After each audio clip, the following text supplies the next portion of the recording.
You're listening to Inside Israel Today with Gil Hoffman on the Land of Israel Network. Hello and welcome to Inside Israel Today here on the Land of Israel Network on thelandofisrael.com. Today is Tuesday, March 3rd. That means that Monday, March 2nd is over. We have had our election here in Israel, ladies and gentlemen, and the people have spoken, that they want Prime Minister Benjamin Netanyahu to remain the Prime Minister, to continue his policies, to implement U.S. President Donald Trump's peace plan, and to keep this country with the economic policies that have been working as well. As of right now, when we are taping this show, it looks like Netanyahu did not get the 61-vote majority that he needed to govern the Knesset on his own and form a government quickly and immediately, the way his people were talking about yesterday. But he definitely won a resounding victory. There's no chance that anyone but him would get the chance to form a government, and his efforts are already beginning today to form that government. He said in the victory speech that started last night, this morning at 2:20 a.m., that I wrote about for the Jerusalem Post.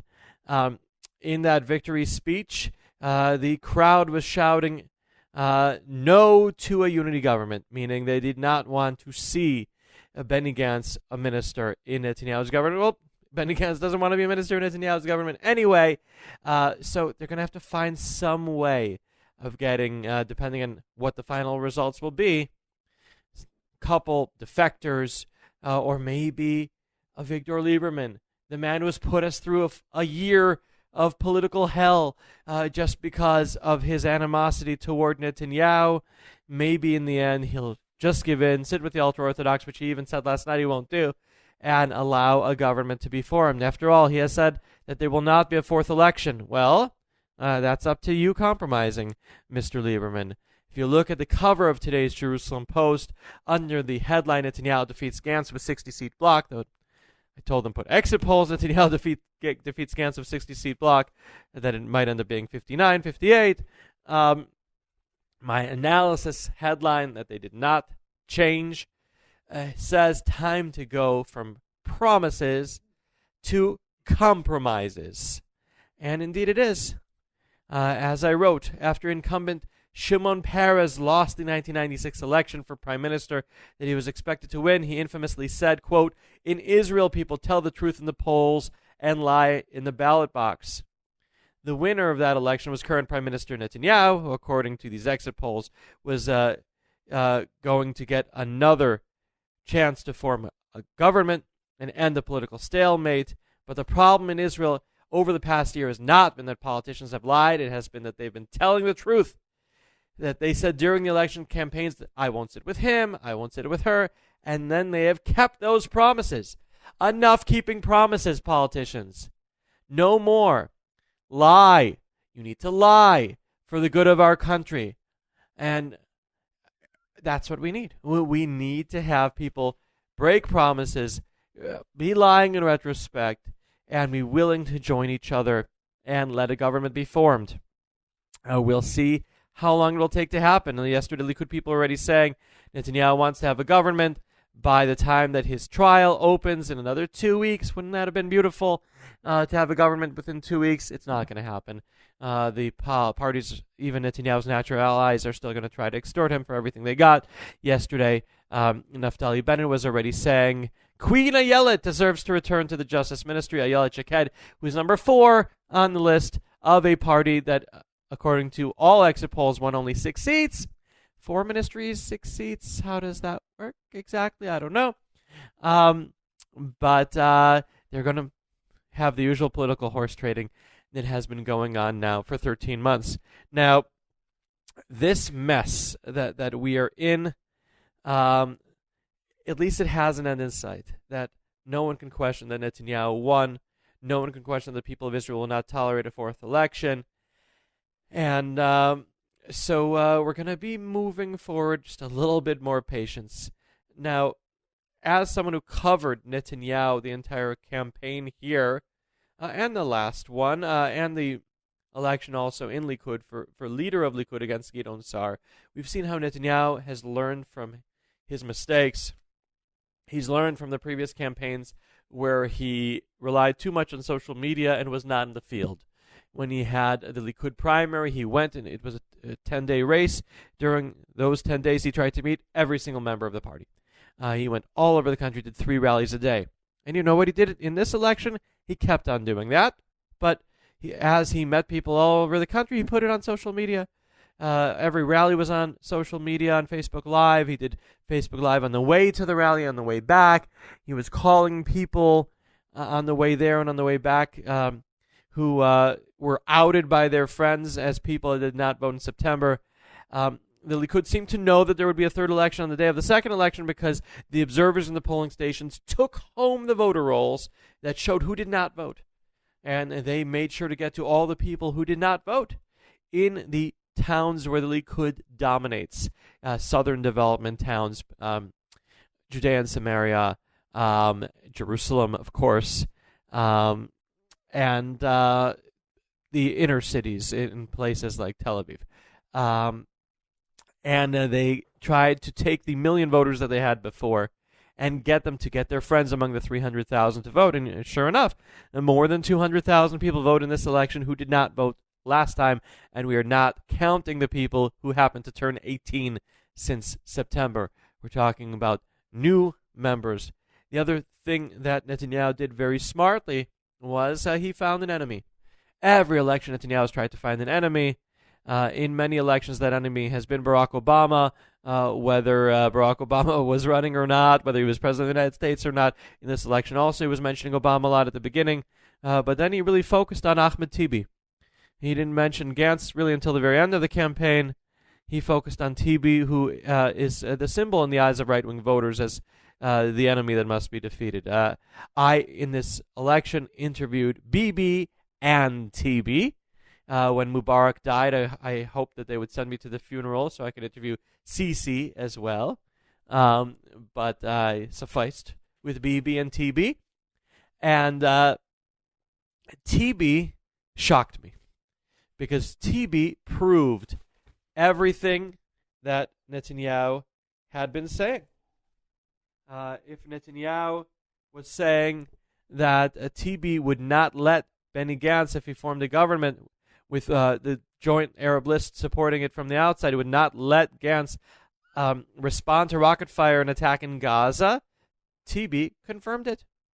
And if Netanyahu said that Tibi would not let Benny Gantz move a peace process forward that did involve Israel keeping land in Judea and Samaria, even annexing land soon, or at least expressing sovereignty over it, two different things, Tibi said, absolutely right. Everything Netanyahu had been saying about Tibi all along was proven right. And that really resonated with those right-wing voters. They voted against Tibi, not against Gantz, when they cast their ballot for Likud and other satellite parties. The Gantz campaign was run not smartly. The Gantz campaign had a strategy that I really don't understand. They were focusing on social issues as if people vote on them. They weren't really trying very hard, it seemed. They tried to get the election to be about corruption. It didn't work. The same day that the indictment was finalized, Netanyahu was in Washington reaching a historic agreement with the President of the United States. So no one seemed to even really notice. Netanyahu finessed that smartly, really got the Americans to cooperate with his campaign, continuing the tradition of American politics interfering with Israeli politics and vice versa. Gantz made too many mistakes in speaking that made him look bad, yet he could have had a game changer if he would have accepted a debate against Netanyahu, and he did not, and then he looked really bad by not accepting that debate challenge. He just looked to be weaker than Netanyahu, and if you want to defeat the Likud, then you really can't afford to look weak. And so overnight, in his victory speech that I covered for the Jerusalem Post, Benny Gantz did not concede in any way. He made it look like he won. I mean, he said we're not compromising on our principles. We're going to continue to push our path forward, though it might take a little bit longer. He said the results aren't really all that different than they were in April when Netanyahu couldn't form a government. He wasn't giving up hope that in the end he could be the prime minister. And it's complicated. We've got some complicated weeks and months ahead. Now, on Friday, I wrote an analysis on the cover of the Jerusalem Post that said the group that will decide this election is not any of the groups that people had been talking about until then. There'd been a lot of focus on Ethiopian immigrants, and yes, there is an Ethiopian member of Knesset, former member of Knesset at this moment, will be sworn in again, Gadi Yavarkan, who switched over from blue and white to Likud, who last night said, I brought 3 full seats. Okay, it's a little hard to prove, but okay. It wasn't the Ethiopian immigrants. It wasn't the taxi drivers. It wasn't those whose main platform agenda is legalizing marijuana. It was the stability voters, ladies and gentlemen. The stability voters are people who are sick and tired of elections. And their top priority in voting was not ideology, but stability. Now, for a long time, those people were with blue and white because it looked like Gantz would have the easiest chance at forming a government. After all, throughout the election, it really looked like the only government that could be formed would be a minority government. But near the end, when the Likud started rising at the expense of blue and white, and they started inching closer to that magic number of 61, then those stability voters, as they saw Netanyahu inching towards 61, they realized that they have to vote either for Likud or for one of its satellite parties in order to ensure that a government would have a better chance of being formed. So I think that there were actually a very large number of people who voted for blue and white in the past who ended up voting for either Likud or one of those satellite parties in this election. I think that actually Yamina could have done better in this election as we stand right now, and these results are not final. It looks like they won only 6 seats. That is not a victory by any means. I think that they could have found a way to get a better list together. Why they still have Shuli Moalem on that list. Shuli Moalem, who joined together with the extreme left in trying to prevent reforms that could have kept families closer together that were attempted the last time we had a functioning Knesset. She scares away male voters, Shuli Moalem, the extremist from the left, on the Yamina list. I don't understand. When they were getting 8 seats in the polls, Ayelet Shaked was saying, we're going to implement the Norwegian law, which is a law that allows ministers to quit and allow the next candidates on the list to come in. If they get 8 seats, Shuli Moalem there at number 11, and if 4 ministers or deputy ministers quit, then she is a member of Knesset again. That I know made a lot of people not consider voting for Yamina. They've had 3 elections with attempts to move her down, and they keep on not doing it. I don't really understand the decision-making over there.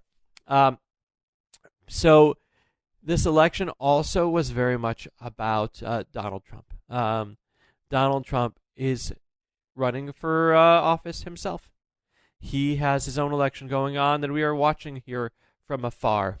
And when we see that the candidate running against him could end up being Bernie Sanders, a man whose views are so toxic toward Israel and so fringe and far away from the mainstream, that makes Israelis worried too. There's no doubt that the prospects of Bernie Sanders being there made Israelis vote for Netanyahu.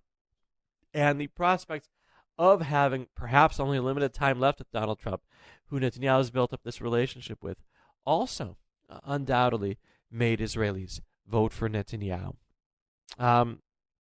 So American politics, Israeli politics, hopelessly intertwined.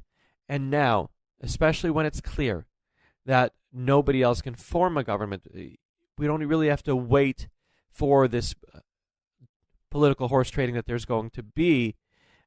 Netanyahu can continue moving that Trump plan forward, as he told me when I interviewed him for the Jerusalem Post. As we heard, you can listen to the tape that was broadcast here on Inside Israel Today last week. They're not waiting for politics in Israel anymore. They're waiting to finish drawing the maps, and then they will start implementing that plan. That is going to be moving forward in the weeks ahead. If after past elections I said, everything Netanyahu said during the campaign about moving to the right isn't really going to happen, he's not really going to be annexing anything, this time, nope, it's real. It's happening. They have every reason to hurry. They need to beat the trial of Netanyahu moving forward. They need to beat Donald Trump, potentially not remaining president of the United States. Anything can happen in November. And so they're going to be moving full speed ahead with that plan. And it should be interesting. We take a break now. We'll be right back.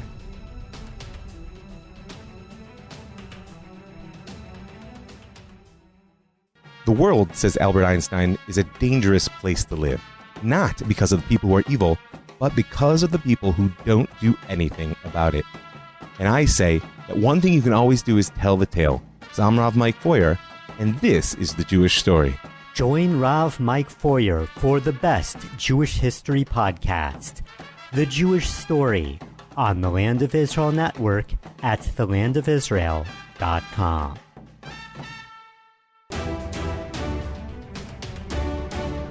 And we're back here on Inside Israel Today on the Land of Israel Network, on thelandofisrael.com. We focused at the beginning of the show on the regular voters here in Israel. And it is impressive that we got 71% turnout in this election. Think about that, Americans listening to this show. You have not had 70% turnout in a presidential election in the United States since the year 1900. You have not had 60-something percent.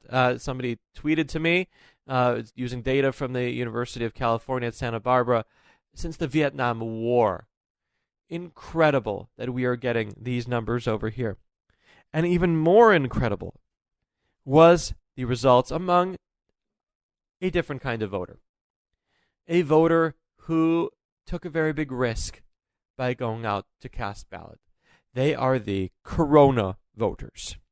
We had 5,630 people who were quarantined due to possible exposure to the coronavirus. And among those 5,630 people, 4,076 voted. Wow. These were people who left their home, left their isolation, and went to special polling stations. There were 14 of them around the country that had their own special rules. They were voting with masks. They were voting with gloves. They couldn't really wait in line. They got a number and were told to wait back in their cars, which not all of them did. They weren't allowed to come by public transportation. They weren't really allowed to get within a few feet of anybody else. They had polling stations that had a clear plastic in the middle, so the people running the polling stations were on the other side, and they were inside and cast their ballot that will then be counted by people wearing gloves and masks and all kinds of things to prevent the spread of disease. The political satire show Eretz Nehaderet last night even showed them putting their ballot in a envelope that had a nuclear sign on it, and then in a metal kind of case, and then in a garbage can, and then the polling official then set fire to that garbage can. So these people, they took a risk to vote, and they did it. To have this many people that are in quarantine leave their home to vote, I'm absolutely floored by this. I would like to see another country, not Australia, where you're required to vote, but I would like to see a Western nation where people take this kind of risk to decide the fate of their country in such large numbers. And I also want to praise the people who worked in those polling stations. I encourage people to read the article by Gil Hoffman in the Jerusalem Post, where she said that the voters were met by trained paramedics dressed in full head-to-toe protective gear, including gloves and masks. Votes were collected in a specially lined ballot box in order to be counted by election officials, also dressed in protective gear.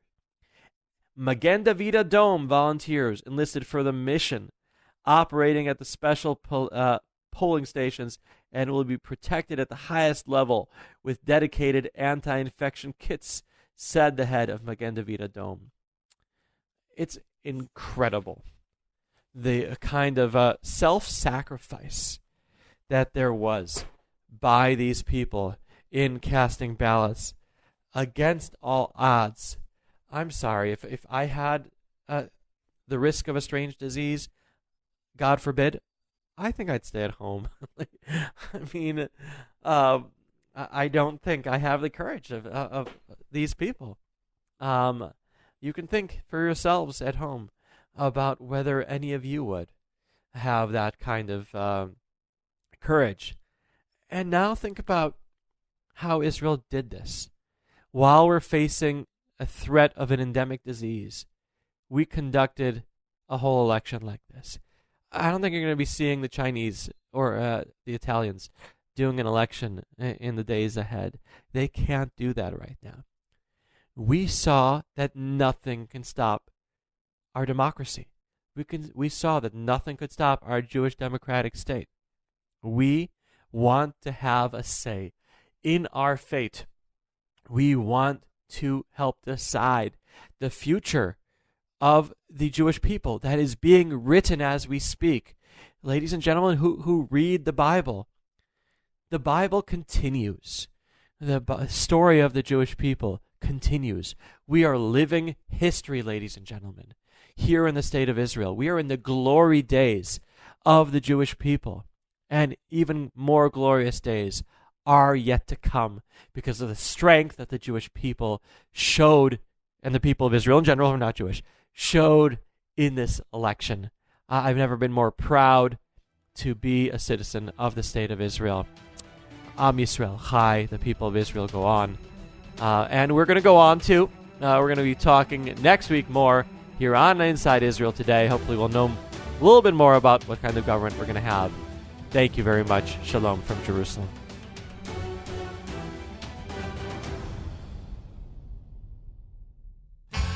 Hi, this is Eve Harrow, host of Rejuvenation on the Land of Israel Network. You can hear a new show from me every Sunday, and every day of the week, shows from another one of my very talented fellow show hosts. Reach me, Eve, at thelandofisrael.com, and keep listening, everybody. We love your feedback. The Land of Israel, coming at you every day, every week. That's the Land of Israel Network on thelandofisrael.com.